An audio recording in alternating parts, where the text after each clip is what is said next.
IT controls के ऊपर एक केस स्टडी करते हैं जिसमें कंट्रोल्स की डेफिशिएंसी कैसे आइडेंटिफाई होगी और फिर उसके बाद उनकी इम्प्रूवमेंट्स किस तरीके से लिखी जाएंगी, इसे हम समझने की कोशिश करेंगे।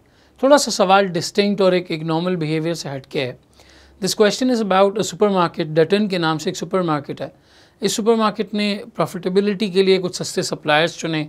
वो सप्लायर्स अपनी यानी चीज़ों का सही ख्याल नहीं रखते थे, जिसकी वजह से थोड़ा सा ख़राब गोश्त यानी मीट जो है वो सुपरमार्केट्स तक पहुंच गया और वो मीट कंज्यूमर्स जो है वो परचेज़ करके अपने साथ ले गए। इसके बारे में एक केस स्टडी है। न्यूज़पेपर वालों को पता चला, उन्होंने थोड़ा सा कंपनी को डिफेम किया। हमें ये बताना है कि कंपनी ने कहाँ कंट्रोल्स पे जो है वो सही काम नहीं किया और इसकी क्या इम्प्रूवमेंट्स होनी चाहिए। In pursuit of ever greater profits to satisfy the shareholders को ज़्यादा पैसे दिखाने के लिए, ज़्यादा प्रॉफिट दिखाने के लिए the supermarket chain Dutton had searched overseas for cheaper solutions. Unfortunately, this strategy failed when the following headline appeared in the newspapers. इन्होंने सस्ते सप्लायर ढूंढे। न्यूज़पेपर कहता है Dutton supermarket poisons customer. Dutton supermarket अपने customers को जहर दे रहा है। कैसे, क्या हुआ? Government inspections of farming facilities in the chosen countries were almost non-existent, so Dutton had employed a local inspector to work closely with factory managers and to carry out food hygiene audits. ये अपने supermarket में खाना पीना cell करते हैं। वो खाना पीना फार्मर्स से परचेस करते हैं। फार्मर्स जिन कंट्रीज़ में ऑपरेट करते हैं वहाँ पे गवर्नमेंट की कोई ख़ास रेगुलेशंस नहीं है, तो इन्होंने अपना खुद का एक इंस्पेक्टर लगाया हुआ है जो इन चीज़ों को चेक करता है। When the news of the disaster was first reported to the board 6 months after problems began, the inspector simply disappeared and still cannot be traced. जैसे ही ऐसे मसले मसाइल शुरू हुए कि जी गोश्त अच्छा नहीं है, खाना पीना अच्छा नहीं है, ये इंस्पेक्टर तो जो है वो सबसे पहले ही भाग गया। In their defense, the suppliers say they were forced to cut veterinary attention to their herds because of the low rate paid by Dutton for their meat. The result was that large amounts of infected foodstuffs were exported to the supermarket's home country. Suppliers कहते हैं भाई हमें अच्छे पैसे ही नहीं देते थे, तो हम अपनी ज़रूरत का काम नहीं करते थे और ये ख़राब गोश्त, ख़राब मीट जो है वो इनके डटन की कंट्री तक पे पहुँच गया और इन्होंने अपने स्टोर्स में इसको सेल कर दिया। When interviewed as part of a review of the failure in control, Dutton store managers said they had known for some time that there was something wrong with the meat. As part of their routine goods inward inspection, they examined the cellophane wrapped cuts and threw out any seemed discolored. When interviewed as part of a review of the failure in control, Dutton store managers said that they had known for some time that there was something wrong with the meat. As part of their routine goods inward inspection, they examined the cellophane wrapped cuts and threw out any that seemed discolored. Most say that they had not received any complaints from customers regarding ill effects following consumption of the product. ये बता रहे हैं कि जब सामान हमारे यहाँ पहुँचता था तो हमें लगता था कुछ गड़बड़ है, थोड़ा बहुत गड़बड़ वाला सामान तो हम अलग भी कर देते थे, लेकिन किसी ने कंप्लेन ही नहीं की तो हम चलाते गए। The chief executive, CEO of Dutton, John Cooper, fears that the repercussions of this event will have a serious effect on the year's profit. Some customers have defected to competitors while an environmental group is protesting at some of the larger stores. There are rumors of a government audit of the company's supplier systems that they have, and of course needed to commence a search for a new and hopefully cheaper supplier in another country. Required में कहते हैं examine failures in internal control at Dutton and recommend improvements. जो CEO है उसे इस बात का डर लग रहा है कि भाई कंपनी की रेपुटेशन ख़राब होगी, इस साल का प्रॉफिट चला जाएगा। कुछ कस्टमर्स तो वैसे ही मूव कर गए, कुछ जो ग्रुप्स हैं, प्रोटेस्टेंट ग्रुप्स हैं, वो कुछ स्टोर्स पर आके खड़े हो गए और उन्होंने बोला कि भाई ये ज़्यादती हो रही है लोगों के साथ। हत्ता कि गवर्नमेंट ने इनका एक सप्लायर ऑडिट भी खोल दिया है, इतनी इनकी रेपुटेशन जो है वो ख़राब हुई है। हमसे कहा जा रहा है कि भाई बताओ कंट्रोल डेफिशिएंसीज कहाँ पर है और इनके लिए क्या इंप्रूवमेंट्स हमें करने की ज़रूरत है। तो आएँ हम इसके आंसर की तरफ चलते हैं, लेकिन यहाँ पर आप लेक्चर को पॉज करें और पहले से खुद से सॉल्व करने की कोशिश करें। अब आए हम इसके आंसर को डिस्कस करते हैं। देखिए यहाँ बहुत सारी डेफिशिएंसीज़ हैं, फेलियर्स हैं और बहुत सारी इंप्रूवमेंट्स की यहाँ पर ज़रूरत है। यूके में एक फ्रेमवर्क इस्तेमाल किया जाता है कोसो फ्रेमवर्क के नाम से। प्राइमरीली ये पूरा आंसर उस कोसो फ्रेमवर्क पे पूरा उतरता है, तो मैंने आंसर के अंदर कोसो फ्रेमवर्क को मेंशन कर दिया, लेकिन आपके एग्ज़ाम में अगर ये रिक्वायर्ड नहीं है तो आपको इसको मेंशन करने की बहरहाल ज़रूरत नहीं है। और इसको मेंशन किए बगैर जो पॉइंट्स मैं अब डिस्कस करने वाला हूँ, अगर वो पॉइंट्स भी हम तरीके से लिख लें तो बहरहाल बहुत होगा और वहाँ पे मार्क्स आप आराम से अटेन कर सकते हैं।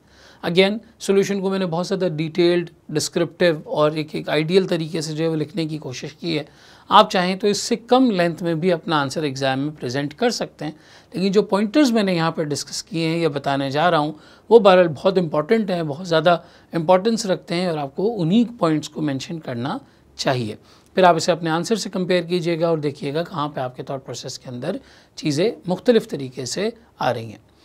सबसे पहली बात तो ये कि इनके एग्जिस्टिंग सिस्टम के अंदर फेलियर्स हैं। इन फेलियर्स को कोसो फ्रेमवर्क के थ्रू बताया जा सकता है, लेकिन हम कोसो फ्रेमवर्क के अलावा सीधा पॉइंट्स की बहरहाल जो है वो बात कर लेते हैं। सबसे पहला इशू इनका माइंडसेट, द टोन क्या है? टोन ये है कि प्रॉफिटेबिलिटी हाई होनी चाहिए, चाहे इससे इंसानी जान को नुकसान पहुंच जाए, चाहे इससे आपके कंट्रोल्स ब्रीच हो जाएं, चाहे आपके लोग जो है वो उसको बिल्कुल ही यानी एक अजीब से यानी सामान को जो है वो लोगों तक पहुंचा दें, कोई फ़र्क नहीं पड़ता।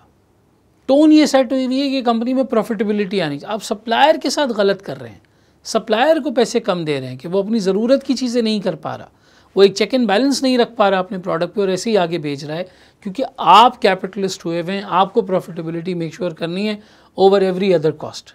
देखिए ये टोन फ्रॉम द टॉप का मसला है, जिसे हम अपने फ्रेमवर्क के अंदर कंट्रोल इन्वायरमेंट कहते हैं। पहला कंट्रोल इन्वायरमेंट का पॉइंट है यहाँ पर। सबसे बड़ी डेफिशिएंसी है कि आपने टोन ये सेट की हुई है कि प्रॉफिटेबिलिटी के लिए कुछ भी करो।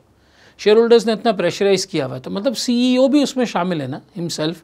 सीईओ को भी ये रियलाइज़ करना चाहिए कि यहाँ मेरी भी गलती है। एक टोन शेयर होल्डर्स ने सेट की हुई है, तो हम उसके लिए क्यों काम कर रहे हैं? अगर इस तरह की ऑर्गेनाइजेशन आप किसी की जान ले लेंगे, किसी कस्टमर को कोई जहरीली चीज़ खिला देंगे, आप मत करें ये काम, छोड़ दें इस कंपनी को। अगर शेयर होल्डर्स नहीं समझते, उनकी कंपनी बंद होगी, उन्हें खुद समझ में आ जाएगा। लेकिन बहरहाल इस टोन को सही करने की ज़रूरत है। इसका जो डायरेक्शन है, डायरेक्शन ये है कि भाई हमारे कस्टमर की जान सबसे इंपॉर्टेंट है, लेकिन हम क्वालिटी और कॉस्ट के बीच में एक बैलेंस लेकर चलेंगे। कहीं पर अगर क्वालिटी थोड़ी बहुत ग्रेड ए से ग्रेड बी हो भी जाती है, ठीक है, आप कॉस्ट बचा लेते हैं, लेकिन ऐसा नहीं कि किसी की जान चली जाए। आप सस्ता बेचेंगे, वॉल्यूम में जो है वो कमा लेंगे, मार्जिन कम होगा। आप अच्छी चीज़, प्रोडक्ट, अच्छा प्रोडक्ट, हाई क्वालिटी बेचेंगे, वॉल्यूम कम होगा, लेकिन आपके मार्जिन हाई होंगे।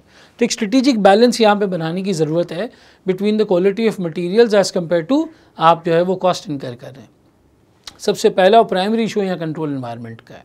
दूसरा बड़ा इशू कंट्रोल एक्टिविटीज़ का है, यानी जो कंट्रोल्स आपने इस वक्त लगाए हुए हैं they are almost non existent. Store पर जो बंदे जो रिसीविंग कर रहे हैं, वहाँ पे कोई प्रॉपर क्वालिटी प्रोसीजर नहीं है। उन्हें कहीं पर कोई चीज़ ख़राब लगी, उन्होंने उठा के फेंक दी, बाकी को उन्होंने आगे बढ़ा दिया। किसी किस्म का कोई चेक एंड बैलेंस नहीं है, ना आपने यहाँ पे कोई जो है वो प्रॉपर कंट्रोल्स लगाए हुए हैं, proper procedures, processes, segregation of duties, इस तरह की कोई चीज़ की हुई है। नथिंग, कोई भी चीज़ यहाँ पे एग्जिस्ट नहीं करती। बस सतही किस्म का चेक हो जाता है, जब सामान आता है कुछ ख़राब लग गया, उठा के फेंक दिया, बाकी को आगे बढ़ा दिया। जिन सप्लायर से आप परचेज़ कर रहे हैं उनके ऊपर कोई गवर्नमेंट रेगुलेशन तक नहीं है, वहाँ पे भी कोई चीज़ चेक नहीं हो रही, आपके पास आ रही है, यहाँ भी कोई ख़ास चेक नहीं हो रहा, कोई किसी किस्म के अच्छे कोई कंट्रोल्स नहीं लगे हुए और सामान जो है वो आगे बढ़ रहा है। तो कंट्रोल्स तो तकरीबन नॉन एग्जिस्टेंट है ही नहीं, कंट्रोल्स ही नहीं। इनका फेलियर ये है कि इन्होंने कंट्रोल्स लगाए नहीं हैं, अच्छी पॉलिसीज़, प्रोसीजर्स, सिस्टम्स, प्रोसेसेस बनाए ही नहीं हैं। तो एक लार्जर अम्ब्रेला पर्सपेक्टिव से देखें तो कंट्रोल्स आर नॉन एग्जिस्टेंट। आप क्या आइडेंटिफाई करेंगे जब कंट्रोल्स नज़र ही नहीं आ रहे? बहुत ही बेसिक नेचर की चीज़ें हैं, बस एक चेक कर लिया, आगे बढ़ा दिया। ना कोई प्रॉपर डॉक्यूमेंटेशन हो रही है, ना कोई प्रॉपर इंस्पेक्शन हो रही है, ना कोई क्वालिटी कंट्रोल की टीम है, ना कोई इस तरह के बंदे हैं, कोई प्रोसेस है, कुछ भी नहीं। आया, सामान चला गया, बुरा लगा फेंक दिया उठा के, अच्छा लग गया आपने आगे बढ़ा दिया। तो पहली बात कंट्रोल इन्वायरमेंट का इशू है। दूसरा, कंट्रोल एक्टिविटीज़ ही मौजूद नहीं है। तीसरा, रिपोर्टिंग का कोई मैकेनिज्म नहीं है सर, कहीं पे भी कोई चीज़ रिपोर्ट नहीं हो रही, आगे नहीं बढ़ रही। यानी मिसाल के तौर पे अगर कहीं पर कोई मसला लगा, आपने सामान उठा के फेंक दिया, तो जो स्टोर के लोग हैं वो किसी को बताएं, किसी को रिपोर्ट करें, अपने मैनेजर को बताएं, अपने लोगों को बताएं। ना किसी किस्म की कोई रिपोर्टिंग हो रही है, ना कंपनी में किसी को कुछ पता चल रहा है। तब तक पता नहीं चला जब तक न्यूज़पेपर में ये आर्टिकल नहीं आ गया, न्यूज़पेपर में ये मसला आइडेंटिफाई नहीं हो गया कि आप जो है वो इस तरीके का काम कर रहे हैं और इस तरह की सिचुएशन जो है वो क्रिएट नहीं होगी, तब तक इनको पता ही नहीं चला। तो समझ में ये आई बात कि ना सिर्फ कंट्रोल एनवायरनमेंट और कंट्रोल एक्टिविटीज़ का मसला है, कहीं पर कोई इशू हो रहा है तो ना कोई विसल ब्लोइंग तरीका है कि भाई कोई विसल ब्लो करके बता सके, एक बोर्ड को बता सके कि जी इस तरीके के इश्यूज़ कंपनी में चल रहे हैं, कोई मैनेजर को बता सके, CEO को बता सके, कोई रिपोर्टिंग का मैकेनिज्म यहाँ मौजूद नहीं है। और उसके बाद आखिर में मॉनिटरिंग यानी कोई इंटरनल ऑडिट डिपार्टमेंट होता, वो आके चेक करता कि भाई किस तरह से चीज़ें चल रही हैं, क्या कंट्रोल्स फॉलो हो रहे हैं नहीं हो रहे। कंपनीज़ में होते हैं, इंटरनल ऑडिट डिपार्टमेंट का मकसद ही यही होता है कि वो ये चेक करें कि भाई कंपनीज़ में तमाम लोग अपनी पॉलिसीज़, प्रोसीजर्स, कंट्रोल्स, प्रोसेसेस के हिसाब से चल रहे हैं या नहीं। जिसकी जो मर्ज़ी आया उसने कर लिया, उसको बता दिया, इससे ले लिया, वापस कर दिया, गोश्त फेंक दिया उठा के, नहीं अच्छा लगा तो आगे बढ़ा दिया, किसी को कुछ नहीं बताया। मॉनिटरिंग का कोई मैकेनिज्म नहीं है। टोन फ्रॉम द टॉप ख़राब, कंट्रोल्स नॉन एग्जिस्टेंट, रिपोर्टिंग तस्वुर ही नहीं है, मॉनिटरिंग कोई डिपार्टमेंट ही नहीं है। ये चारों बड़ी डेफिशिएंसीज़ हैं इस सवाल के अंदर। ये जागे तब है जब इनके ऊपर लीगल केसेस हुए और उनकी रेपुटेशन जो है वो दाव पे आ गई है। तो फिर सर आप इम्प्रूवमेंट्स क्या सजेस्ट करते हैं? सबसे पहली इम्प्रूवमेंट तो आप अपनी टोन, अपना माइंडसेट ठीक करें। Business is not all about profitability, it's a balanced and sustainable approach, जहाँ पे आप कॉस्ट और प्रॉफिटेबिलिटी को साथ लेकर चलते हैं without compromising on the quality, and specially customers की जान के ऊपर बनाए। इस तरह से आपने नहीं करना है, कस्टमर की जान के ऊपर बनाए। So most important improvement is the need to balance cost against control and risk reduction. This need must begin at the board level with the reassessment of objectives and standards for operations. आप किन objectives के through काम कर रहे हैं, क्या आपके standards हैं, क्या चीज़ आपके लिए अहमियत रखती है, क्या चीज़ अहमियत नहीं रखती, ये सारी चीज़ें यहाँ पे समझने की ज़रूरत है। नंबर 2, उसके बाद आ जाती है बात सप्लायर सिलेक्शन। आप जब सप्लायर सिलेक्शन कर रहे हैं तो उसका प्रॉपर एक प्रोसीजर होना चाहिए, एक क्राइटेरिया होना चाहिए। आपने एक सप्लायर उठा लिया जिसके ऊपर कोई रेगुलेशन नहीं है, वो खुद भी चेक नहीं कर रहा पैसों के चक्कर में, नहीं। सप्लायर सिलेक्शन के ऊपर प्रॉपर कंट्रोल्स बनाने की ज़रूरत है, कंपनी को प्रॉपर तरीके से देखने की ज़रूरत है। उसके बाद आ जाता है आपका स्टोर, जहाँ पे आप प्रोडक्ट्स को रिसीव कर रहे हैं, जो स्टोर मैनेजर्स हैं, वहाँ आपको पॉलिसीज़, प्रोसीजर्स, कंट्रोल्स लगाने की ज़रूरत है। लोगों को बताने की ज़रूरत है कि भाई आपको इस तरीके से फॉलो करना है, इस तरह से देखना है, इस तरह से देखना है। प्रॉपर सेग्रीगेशन ऑफ ड्यूटीज़ हों, अलग अलग किस्म के स्टाफ हों, उनको काम असाइन किए जाएं, उनके पास एक रिपोर्टिंग का मैकेनिज़्म हो, वो अपने मैनेजर्स को, सीनियर्स को, चीफ लेवल ऑफिसर्स को बता सकें कि भाई ये चीज़ गलत हो रही है, इस तरीके से हो रही है, कोई विसल ब्लो वगैरह कर सकें। कम्युनिकेशन की लाइन्स प्रॉपरली डिफाइंड होनी चाहिए। इंटरनल ऑडिट डिपार्टमेंट्स हों, मॉनिटरिंग का फंक्शन मौजूद होना चाहिए, जहाँ पर वो चेक करें कि भाई कंपनी अपने प्रोसीजर्स, पॉलिसीज़ के हिसाब से चल रही है या जिसकी जो मर्ज़ी में आ रहा है वो वायरल वो करता चला जा रहा है। लेकिन इसमें सबसे इम्पॉर्टेंट बोर्ड की तरफ से ये टोन सेट करना है। अगर बोर्ड ये मैसेज नहीं देगा कि हमारे लिए कंट्रोल्स इंपॉर्टेंट हैं, लोगों की जो मर्ज़ी आएगी वो करेंगे। आप PIA का हाल देख लें, पाकिस्तान इंटरनेशनल एयरलाइंस, लोगों का जहन ही नहीं बना हुआ वहाँ पे इम्प्रूव करने का, क्योंकि एक टोन फ्रॉम द टॉप गलत तरीके से सेट हुई है। पाकिस्तान की लीडरशिप को देख लें, टोन फ्रॉम द टॉप गलत सेट हुई है, लोग समझते ही नहीं है कंप्लायंस को यहाँ पर कुछ। तो बहरहाल टोन फ्रॉम द टॉप सही करने की ज़रूरत है। यही बंदा पाकिस्तान का जब दुबई उतरता है तो बिल्कुल सीधा हो जाता है, कहीं पान नहीं थूकेगा, कहीं जो है वो लिटर नहीं करेगा, कहीं पर कोई इस तरह के मसले मसाइल नहीं करेगा, क्योंकि उसे पता है फ़ाइन लग जाना है।